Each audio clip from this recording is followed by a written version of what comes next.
देखिए, ये भौरी उत्तर प्रदेश में पूर्वांचल के इलाकों में गोरखपुर, देवरिया, बस्ती, बलिया, बहराइच तमाम जगहों पे खाई जाती है। आप अच्छी तरह जानते हैं कि देश में 3 कृषि कानून सरकार ने लागू कर दिया और उस कृषि कानून से किसानों का बड़ा नुकसान है, क्योंकि ये कृषि कानून इसलिए लागू किया गया है कि इसमें सरकार अपने 2 अडानी अंबानी दो उद्योगपति हैं, उन्हीं के जी में पूरा देश गिरवी रखना चाहती है कि जब भंडारण हो जाएगा देश में, किसानों का अनाज जब खरीद लेंगे।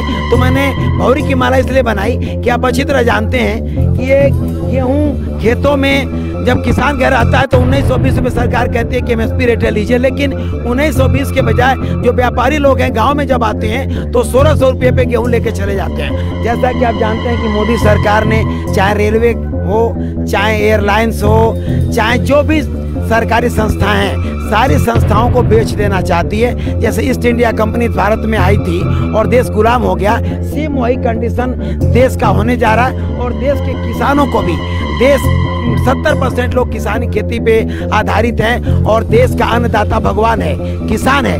जैसा कि आप जानते हैं कि उत्तर प्रदेश ही नहीं, उत्तर प्रदेश के बाद जो हरियाणा, राजस्थान और पंजाब के लोग हैं, ये सारे के सारे लोग आज 84वां दिन है धरना प्रदर्शन कर रहे हैं। और आप अच्छी तरह जानते हैं कि 10-12 राउंड की वार्ता सरकार से हो चुकी है, 11 राउंड की वार्ता हो चुकी। और तोमर जी इन्हीं किसानों से पूछ रहे हैं कि बताइए देश में काला क्या है। मैं कहना चाहता हूं कि कानून में काला क्या, आप अच्छी तरह जानते हैं। नमस्कार, आप देख रहे हैं उदय भारत टीवी। मैं हूं जनार्दन शर्मा। फिलहाल गाजीपुर बॉर्डर पर मौजूद हैं। यहां पर बहुत सारे लोग अपने अपने तरीके से जो है प्रोटेस्ट को आगे बढ़ा रहे हैं। बड़ी संख्या में लोग आ रहे हैं और तरह तरह की बातें सुनने और देखने को मिल रही हैं। तो हमें गाजीपुर बॉर्डर पर एक शख्स मिला जो अपने गांव में, क्योंकि मैं उत्तर प्रदेश का रहने वाला हूं, तो हमारे यहाँ इस चीज़ को भौरी कहते हैं। आप यहाँ पर रजिया जी थोड़ा दिखाइए, इनका पोषण दिखाइए। तो ये भौरी लटका कर आए हैं और हमने इनसे जब पूछा कि ऐसा वेशभूषा आपने क्यों धारण कर रखा है, तो इन्होंने बताया कि क्योंकि ये लड़ाई जो है वो रोटी की है, तो इसलिए इन्होंने ये वेशभूषा जो है धारण कर रखा है। तो इनसे बातचीत करने की कोशिश करते हैं, कहाँ से आए हैं, किस लिए आए हैं और कब तक यहाँ पर जो है रुकने वाले हैं। क्या नाम भी आपका? मेरा संजय यादव नाम है, मैं गोरखपुर से आया हूँ। अच्छा, गोरखपुर से आए हैं, योगी के घर से आए हैं। जी अच्छा, जी। तो ये जो आपने वेशभूषा जो धारण कर रखी है, आपने भौरी लगा रखा है, क्योंकि हमारे उत्तर प्रदेश में, बिहार में बहुत मशहूर है ये। जी जी। तो इसके पीछे का क्या मतलब है? देखिए, ये भौरी उत्तर प्रदेश में पूर्वांचल के इलाकों में गोरखपुर, देवरिया, बस्ती, बलिया, बहराइच तमाम जगहों पे खाई जाती है। आप अच्छी तरह जानते हैं कि देश में 3 कृषि कानून सरकार ने लागू कर दिया और उस कृषि कानून से किसानों का बड़ा नुकसान है, क्योंकि ये कृषि कानून इसलिए लागू किया गया है कि इसमें सरकार अपने 2 अडानी अंबानी दो उद्योगपति हैं, उन्हीं के जी में पूरा देश गिरवी रखना चाहती है। जैसा कि आप जानते हैं कि मोदी सरकार ने चाहे रेलवे हो, चाहे एयरलाइंस हो, चाहे जो भी सरकारी संस्थाएं हैं, सारी संस्थाओं को बेच देना चाहती है। जैसे ईस्ट इंडिया कंपनी भारत में आई थी और देश गुलाम हो गया, सेम वही कंडीशन देश का होने जा रहा है। और देश के किसानों को भी, देश 70% लोग किसानी खेती पे आधारित हैं और देश का अन्नदाता भगवान है, किसान है। जैसा कि आप जानते हैं कि उत्तर प्रदेश ही नहीं, उत्तर प्रदेश के बाद जो हरियाणा, राजस्थान और पंजाब के लोग हैं, ये सारे के सारे लोग आज 84वां दिन है धरना प्रदर्शन कर रहे हैं। और आप अच्छी तरह जानते हैं कि 10-12 राउंड की वार्ता सरकार से हो चुकी है, 11 राउंड की वार्ता हो चुकी। और तोमर जी इन्हीं किसानों से पूछ रहे हैं कि बताइए देश में काला क्या है। मैं कहना चाहता हूं कि कानून में काला क्या, आप अच्छी तरह जानते हैं कि जब भंडारण हो जाएगा देश में, किसानों का अनाज जब खरीद लेंगे। तो मैंने भौरी की माला इसलिए बनाई कि आप अच्छी तरह जानते हैं कि ये गेहूं खेतों में जब किसान घर आता है तो 1920 में सरकार कहती है कि MSP रेट लीजिए, लेकिन 1920 के बजाय जो व्यापारी लोग हैं गांव में जब आते हैं तो 1600 रुपये पे गेहूं लेके चले जाते हैं। और वही गेहूं जब भंडारण हो जाता है या जब स्टोरेज में चला जाता है, मैं अभी देखा था एक माल में कि जो दूधा गेहूं होता है, दूधा गेहूं जो गेहूं पका नहीं होता है, वो गेहूं आधा किलो 190 रुपये का था। आप जरा समझ लीजिए,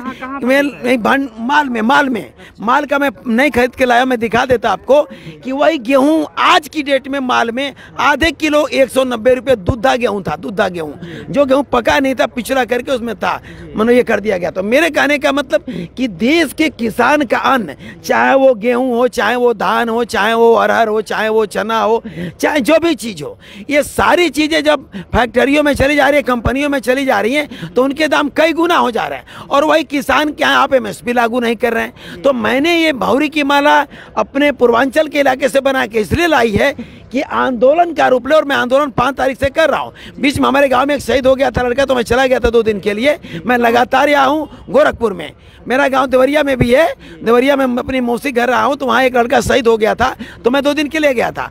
और मैं ये कहना चाहता हूँ कि इस देश के किसानों का अन्न इस देश के जो उद्योगपति हैं अपने कब्जे में लेना चाहते हैं, तिजोरी में बंद करना चाहते हैं, वही हालात हो जाएंगे जो ये भौरी के माला की है। उनको देखने के लिए नहीं मिलेगा। और गांव का गरीब आदमी जब यात्रा करता है तो आप जानते हैं कि बड़े बड़े होटलों में तो भोजन कर नहीं पाता, वो स्टेशनों पे यही भौरी चोखा मिलता है और बहुत सस्ते दामों पे खा लेता है। तो मेरे कहने का मतलब है कि देश के किसानों के हित में किसान बिल वापस करे सरकार, MSP लागू करे सरकार, और किसानों का ख्याल रखे सरकार। सरकार इस बात पे ख्याल नहीं कर रही है।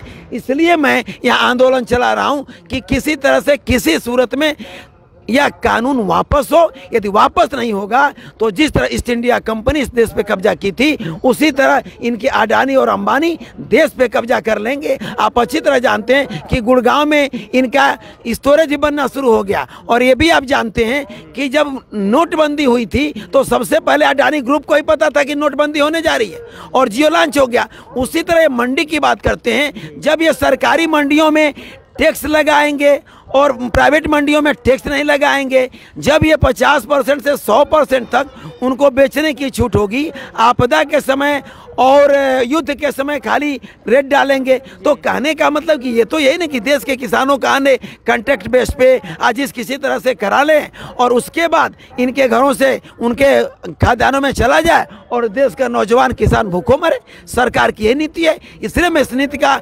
विरोध कर रहा हूं। और जब तक ये बिल वापस नहीं होगा तब तक यहाँ से हमको वापस नहीं जाना है।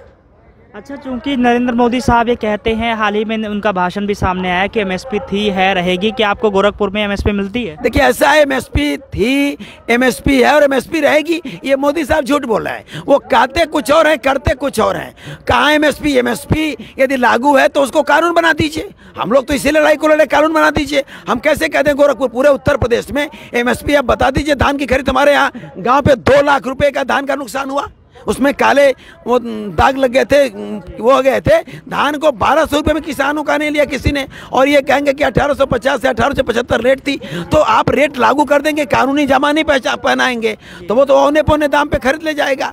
आप अच्छी तरह जानते हैं कि आप जितनी भी कंपनियां हैं, तमाम बिस्कुट की कंपनी है, तमाम मतलब ये कहते हैं नमकीन की कंपनी है, ये चीज़ें जो कंपनियों में जाती हैं, किसान के घर से जो उनके घर गया उनका काम 3 चौगुना हो गया और किसान भूखों मर रहा है। किसान कर्जे में है, किसान अपने बेटे को पढ़ा नहीं पाता है, किसान अपनी बेटी की शादी नहीं कर पाता है, किसान कर्जे में पैदा होता है, कर्जे में मर जाता है। और देश में किसानों के बदौलत ही सरकार बनती है। ये तो पहली सरकार है जो किसानों का इतना बड़ा विरोध कर रही है। ये तो उद्योगपतियों के पाले में है और पूरे देश का मीडिया, पूरे देश का जज, पूरी व्यवस्था, मुझे तो लगता है कि मोदी जी खरीद चुके हैं। या तो बड़े चैनल वाले आके दिखाते भी नहीं और वो सारे का सारा झूठ बोलते हैं लोग। तो मेरे कहने का मतलब कि किसी भी तरह से ये कानून वापस होना चाहिए, और यदि कानून वापस नहीं होता है तो देश की जनता तबाह हो जाएगी और देश गुलामी की जंजीर में जकड़ जाएगा। तो हाल ही में मोदी जी ने कहा कि आप लोगों को आंदोलन जीवी कहा, परजीवी कहा। हाँ, आंदोलन जीवी कहा मोदी जी ने। आंदोलन जीवी इसलिए कहा कि उनको तो इस बात का आभास है कि आंदोलन ऐसा है कि पंजाब के किसान और हरियाणा के किसान किसी आंदोलन में, इतना बड़ा अंतर्राष्ट्रीय आंदोलन आप अच्छी तरह जानते हैं कि कनाडा के, ऑस्ट्रेलिया के, इंग्लैंड के जो पंजाबी भाई थे विदेशों में, उन लोगों ने इसका समर्थन किया। जब मोदी जी जाते थे विदेश में और उनके लिए जिंदाबाद लगे, उनका नारा लगाया तो बड़ा अच्छा था। अब जब ये लोग अपने किसान भाइयों के लिए जिंदाबाद लगा दिए तो वो परजीवी प्राणी कहना शुरू कर दिए। ये बताइए इसमें कौन सा परजीवी प्राणी है? किसान परिवार के लोग हैं, अपने छोटे से बच्चों को लेके, जवान बच्चों को लेके सारे लोग भोजन का इंतजाम करते हैं जो यहाँ हैं। कहीं बाहर से तो आता नहीं, यही लोग ना अपना करते हैं, अपनी व्यवस्था से चल रहे हैं, किसी दूसरे पर तो आधारित नहीं है। वो कहने के लिए आप जानते हैं कि मोदी जी सरासर झूठ बोलते हैं। चाहे वो 15 लाख का मामला हो, चाहे मंदिर का मामला हो, किसी भी मुद्दे पे बता दीजिए कि वो झूठ नहीं बोलते हैं। सदन के भीतर या सदन के बाहर उन्होंने तो कहा था कि 15 लाख रुपये हम आपको देंगे। 15 लाख रुपये किसानों के खाते में, नौजवानों के खाते में आया था। उस देश को गुमराह कर रहे, इसलिए कि उनको स्पष्ट बहुमत है और वो इस कानून कानून को इसी दम पे चाहते हैं कुचल देना, जिस तरह सारे चीजें, चाहे शाहीन बाग का मामला हो, चाहे जो भी मामले हो, वो आंदोलन को कुचलते हैं। तो वो भड़का रहे हैं, वो कह रहे हैं हम परजीवी प्राणी कह देंगे तो ये हट जाएंगे। ये चाहे मोदी जी कुछ भी कह लें, ये आंदोलन थमने वाला नहीं है। चाहे वो परजीवी कह दे, चाहे आंदोलनजीवी कह दें, चाहे जो भी कह दें, लेकिन वो इस देश की, अभी आप परजीवी की बात कर रहे हैं, आंदोलनजीवी की, आज तो मैंने अखबार में पढ़ा कि उन्होंने कहा कि ये 500 छोटे किसान और बड़े किसान, किसानों में दो उसी दिन का आता, उसी दिन वो खेमा बनाना चाहते हैं। वो खाली जैसे हिंदू मुसलमान का खेमा बनाएंगे। आप अच्छी तरह जानते हैं कि जो भी कांड हो रहे हैं उसमें अभी आप जो लाल किले पे झंडा फहराने की बात थी, ट्रैक्टर लेके किसान गया था अपने झंडे को सलाम करने, और वहां जो आदमी सिद्धू गिरफ्तार हुए वो किस पार्टी से अटैच थे? वो भारतीय जनता पार्टी से अटैच थे, लेकिन आपने किसानों को बदनाम किया। लेकिन जब हाल ही में दीप सिद्धू की गिरफ्तारी हुई तो वो कह रहा है कि इस जो आंदोलन है उसमें विदेश से फंडिंग हो रही है। वही तो मैं कह रहा हूँ कि माननीय मोदी जी को विदेश में जाने पे जब उनका जिंदाबाद अपने देश के लोगों ने लगाया, फंडिंग की बात कर रहे हैं। फंडिंग कहीं कुछ नहीं है। ये बताइए वहाँ कनाडा में यहाँ के लोग हैं तो वहाँ से फंडिंग थोड़ा ना कर रहा है। अरे यहाँ के जो किसान है वो अपनी व्यवस्था से अपने लोगों को व्यवस्था करा रहे हैं। कहाँ से फंडिंग, हम तो नहीं जानते कि फंडिंग हो रही है। हाँ, तो फिलहाल तो कानून को वापस लेने का जो रास्ता है वो बंद नजर आ रहा है, तो कब तक यहाँ टिकेंगे? एकदम कानून का रास्ता क्रांतिकारी आंदोलन है। ये आंदोलन चलेगा और निश्चित रूप से इनको झुकना पड़ेगा। सरकार झुकी है, किसान पास है, सरकार फैले, और ये 2 अक्टूबर तक टिकैत जी ने कहा है ये आंदोलन लगातार चलेगा। जब तक बिल वापस नहीं होगा तब तक घर वापसी नहीं होगी। बहुत बहुत शुक्रिया आपका।